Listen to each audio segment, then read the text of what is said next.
Et quand la tristesse arrive, je sais tu es là, toujours près de moi. Déjà samedi matin, la fin de semaine commence. Bienvenue à votre émission La Victoire de l'amour. Je trouve que c'est un beau moyen pour commencer notre fin de semaine, de prendre le temps, de prendre un petit 15 minutes seulement de ressourcement pour bien vivre cette fin de semaine. On rejoint notre petite sœur Sourire, Sœur Angèle.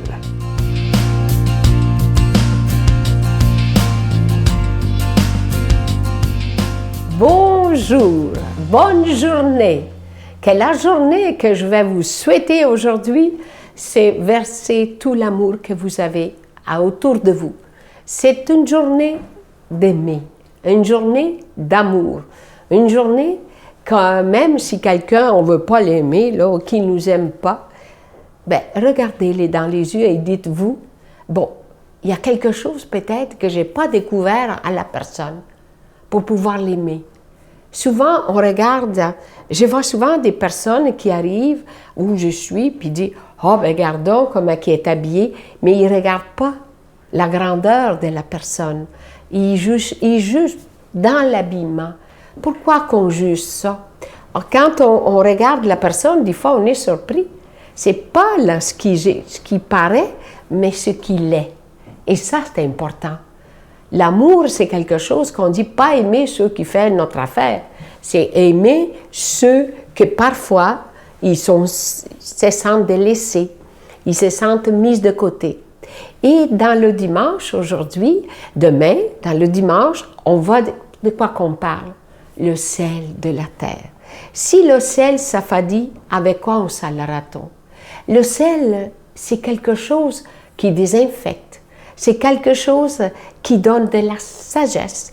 Quand quelqu'un se baptise, on met un enfant qu'on baptise, on met du sel.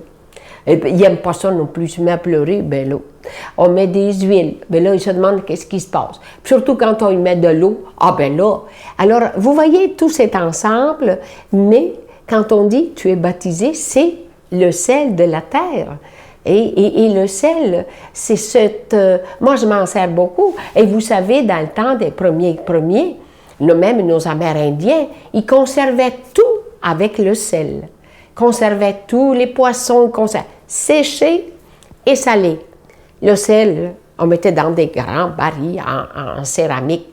Puis là, on tassait la viande, le lard entrelardé. Ça, c'était dans les premiers temps. Mais il y en a qui le font encore aujourd'hui. Mais c'est ça. Des habitudes, mais surtout des valeurs. Et pourquoi qu'il y a ça? Pourquoi? Alors, c'est pour ça qu'aujourd'hui, on voulait vraiment vous dire que dans la lumière, il y a la lumière, c'est de l'amour, et dans le sel, c'est la sagesse. Si on est capable de comprendre ça, parce qu'on dit toujours, le sel monte la pression, bien, laissez faire, mettez-en peu, mais bien. Il y a une chose qui, des fois, ça me dérange. Savez-vous quoi? On dit, mettez du beurre pas salé, puis on met du beurre dans la préparation. Mettez du beurre dans la préparation et payez moins cher le beurre. Bonne journée! Notre Père qui es aux cieux, que ton nom soit sanctifié, que ton règne vienne, que ta volonté soit faite sur la terre comme au ciel. Donne-nous aujourd'hui notre pain de ce jour. Pardonne-nous nos offenses comme nous pardonnons à ceux qui nous ont offensés. Ne nous laisse pas entrer en tentation, mais délivre-nous du mal, car c'est à toi qu'appartient le règne, la puissance et la gloire, pour les siècles des siècles. Amen. Si vous saviez comment je suis content de vous présenter le cadeau du mois de février, c'est pas mon idée, c'est une idée du bon pape François. Il y a quelques mois, sur la place Saint-Pierre, il a parlé, vous allez le voir à l'écran, de cette boîte de médicaments spirituels qui s'appelle Miséricordia. Et il a dit aux gens qu'il fallait prendre ce médicament à tous les jours parce que c'est bon pour l'âme, c'est bon pour le cœur et les effets secondaires sont l'amour, le pardon, la charité. Et il dit aussi ceci, je vais prendre ma feuille, parce que dans cette boîte-là, il faut que je vous dise qu'il y a un chapelet de la miséricorde, un chapelet qu'on appelle le chapelet de la miséricorde. Et les grains, au lieu d'être des grains normaux, c'est des grains en forme de cœur. Alors, c'est le chapelet de la miséricorde. Vous avez une image de Jésus miséricorde et les instructions pour dire ce chapelet tout à fait spécial, Misericordia, une belle invention du pape François. Et ce n'est pas un chapelet qu'on dit comme les autres. Vous allez voir toutes les instructions dans cette petite boîte. Et c'est beau parce que c'est inscrit. Il y a beaucoup d'imagination, notre pape François. 59 granules pour l'âme, pour le soulagement efficace et durable des maux de notre âme. Je vous donne l'adresse. Je vous rappelle que c'est avec un don de 25 $ et ça se donne très, très bien en cadeau. La Victoire de l'amour, casier postal 120, succursale Boucherville à Boucherville, le J4B 5E6, je vous la redonne. La Victoire de l'amour, casier postal 120, succursale Boucherville à Boucherville, le J4B 5E6, également par téléphone dans le 514-523-4433, 523-4433 ou sans frais, le 1-888-811-9291, 1-888-811-9291 et notre site internet, le www.lavictoiredelamour.org.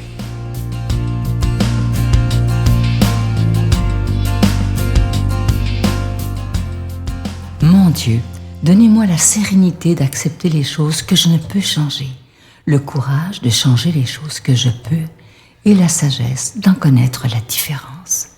Amen.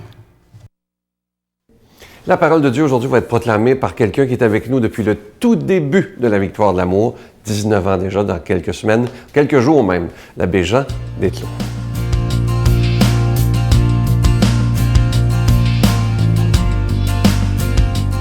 Bonjour, en cette belle journée d'hiver, je vous fais lecture de l'Évangile selon saint Marc au chapitre 6e. Après leur première mission, les apôtres se réunissent auprès de Jésus et rapportent à Jésus tout ce qu'ils ont fait et enseigné. Il leur dit, « Venez à l'écart, dans un endroit désert, et reposez-vous un peu. » De fait, les arrivants et les partants étaient si nombreux qu'on n'avait même pas le temps de manger. Ils partirent donc dans la barque pour un endroit désert à l'écart. Les gens les virent s'éloigner et beaucoup les reconnurent. Alors, à pied de toutes les villes, ils coururent là-bas et arrivèrent avant eux. En débarquant, Jésus vit une grande foule. Il fut saisi de pitié envers eux, parce qu'ils étaient comme des brebis sans berger. Alors, il se mit à les instruire longuement. J'ai retenu de cet évangile superbe, tout court, quelques leçons intéressantes. Quand on est nouveau converti, ou encore quand on commence un projet, une carrière, on embauche quelqu'un, puis les premières semaines de travail, là, c'est « Trouvez-vous que je fais bien les choses? Est-ce que j'ai bien réussi? Est-ce que c'est correct? » On est nerveux de faire la preuve qu'on est capable. Alors, je vois que les disciples, c'est leur première mission. Ils reviennent tout excités, puis ils disent à Jésus, « On va te raconter. » J'imagine que ça devait être un brouhaha, là. « On va te raconter ce qu'on a fait, ce qu'on a vu. Oh, on est content, mais on est fatigué. » Alors, il leur dit, « C'est très bien, c'est extraordinaire, puis on a besoin d'en parler de ce qu'on vit. Hein? » Puis c'est intéressant dans l'Évangile qui dit, les disciples, là, ils se défoulent. Alors, mais Jésus leur dit, « Oui, mais c'est très bien, mais il faut aussi se ressourcer. Il ne faut pas toujours être sur la go. Il ne faut pas toujours être au bout de son souffle, la broue dans le toupette. Il faut s'arrêter, se recueillir, réfléchir, se reposer. On ne sait pas, on a besoin de rien faire d'autre que se reposer. Sinon, on va finir par s'enfarger dans les cordons de bottine, comme on dit. Et donc, relaxer, prenez le temps. Alors, c'est intéressant, mais vous savez comme moi, parfois au travail, en pastoral, en milieu socio-communautaire, dans tous les domaines, dans les professions qui sont de plus en plus exigeantes au niveau du rendement, on n'a pas le temps de manger comme il faut. On mange du fast-food, on mange sur le coin de la table, on est pressé, puis ça nous arrive aussi à la Victoire de l'amour de vivre comme ça. Et donc, c'est un modèle de vie pressé tout le temps dans notre monde. Et comment réussir à retrouver le calme, ralentir le rythme pour se refaire une santé, puis aussi un élan, un enthousiasme, parce qu'on ne peut pas toujours être à bout de souffle. C'est bon d'apprendre à vivre au ralenti de temps en temps et à ne rien faire d'autre que rien faire. Sauf que, vous voyez dans l'Évangile le réalisme de Jésus. Sauf qu'on est rattrapé par le travail, par les sollicitations des gens. Les gens ont besoin que les apôtres leur parlent de Dieu, ont besoin aussi de cette présence de Jésus qui est rassurante, qui est bienfaisante. Alors, ils les ont rattrapés. Pas de repos longtemps. Ça n'a pas été long, la vacance. Et finalement, ça se termine par un bout d'évangile qui, pour moi, dit bien ce que Jésus a dans la tête.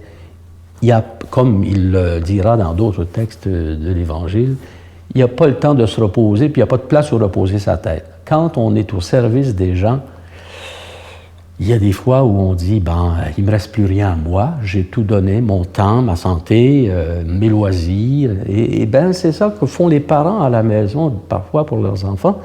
Ce que font les éducateurs, les éducatrices, les professionnels de la santé, les gens qui s'occupent des malades dans des milieux de santé, de soins palliatifs.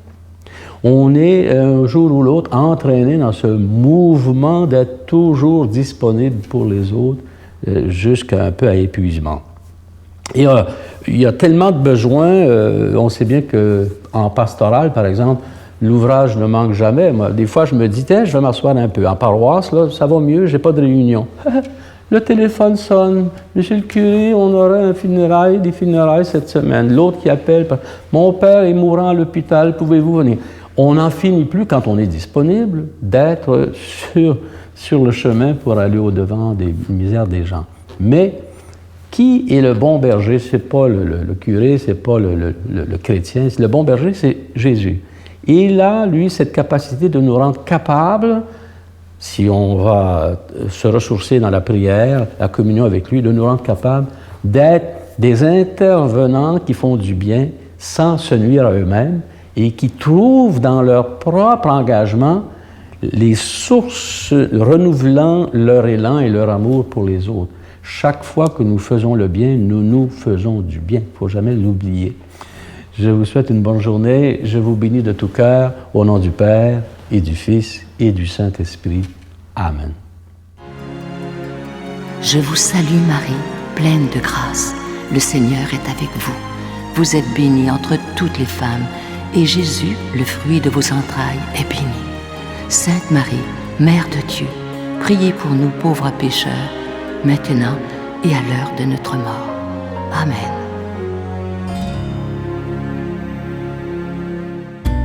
Dans le cadre du 350e anniversaire de Notre-Dame de Québec, la Victoire de l'Amour vous invite à une retraite tout à fait spéciale sous le thème « La puissance de la prière », en compagnie de l'abbé Raymond Gravel, l'abbé Robert Lemire, Jean-Marc Chaput, Sœur Angèle, Sylvain Charon et en chanson Miguel Padilla.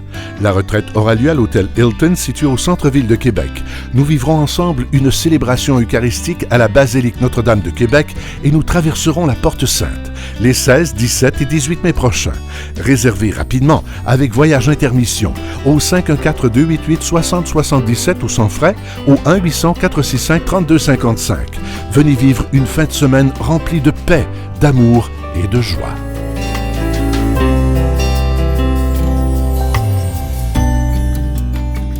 Je vais vous laisser avec une belle pensée de Gandhi, ce grand homme. Écoutez bien ceci, c'est très profond. Il disait « Il y a beaucoup de choses pour lesquelles je suis prêt à mourir, mais aucune cause pour laquelle je suis prêt à tuer. » Tout un homme, ce Gandhi, prêt à mourir pour des causes, mais jamais à tuer pour une cause. Je vous souhaite la plus belle des journées et comme d'habitude, moi je vous attends demain matin à 5h30 et ensuite à 12h30. Bye bye. Il a fallu l'avouer. Si on voulait être bien dans tout ça. Mais je pense que c'était le plus dur. Ah oui? C'était vraiment de se l'avouer nous-mêmes. Parce qu'en réalité, on avait peur de ce que les autres vont penser. Oui, c'est toujours le problème. Oui, ce que les autres vont dire. Mais en réalité, là, c'est vraiment ce que nous, on en pensait. C'était ça qui était l'important. Puis à partir de... La Victoire de l'Amour remercie de tout cœur les Résidences Soleil de leur accueil si chaleureux.